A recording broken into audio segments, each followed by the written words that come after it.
In the early morning hours of September 17, 1850, a group of men armed with guns surrounded a house in St. Louis, Missouri.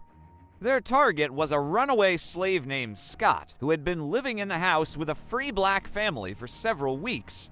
As the men burst into the home, a local abolitionist named Rose Greenhow jumped out of an upstairs window and made her way to a waiting wagon. She then drove Scott to freedom in Canada. Along the way, they stopped at a farmhouse to rest where Greenhow left the next day for Chicago to assist other fugitives. The farmer noticed that one of his pigs was missing and assumed it had been stolen by Scott, so he returned home and put the chase on. But when he arrived in town, the police had already arrested Scott and were taking him back to Missouri.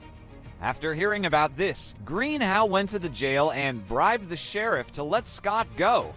In return, the sheriff got a job with Greenhow's father-in-law. She then escorted Scott all the way to Canada. This episode is only one of many similar tales of daring rescues, escapes, and acts of resistance along what we today call the Underground Railroad. At its core, the Underground Railroad was not a physical railroad, but a secret network of routes, people, and safe houses used to help enslaved people escape from the South to the North or to Canada. And while there were countless people involved, some names stand out more than others. Harriet Tubman.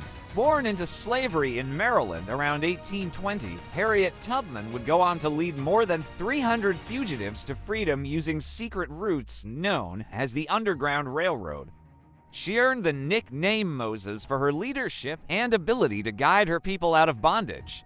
Tubman was also a spy for the Union Army during the Civil War. After escaping from slavery, she returned to the South several times, once famously leading a group of over 700 slaves to freedom in Florida. Though she always traveled with weapons and had fought back against slave catchers in the past, Tubman never killed anyone herself.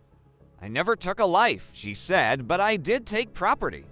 I have been known to steal a horse, saddle, and bridle and put them in the hands of the riders." Frederick Douglass. Frederick Douglass was born into slavery in Maryland. He learned to read and write in secret and eventually escaped to New York in 1838. He joined the growing abolitionist movement and spent the next 2 decades traveling around the country giving speeches that inspired many Northerners to oppose slavery. During this time, he also published 3 successful autobiographies, which are still read today. One of his most famous speeches was his July address.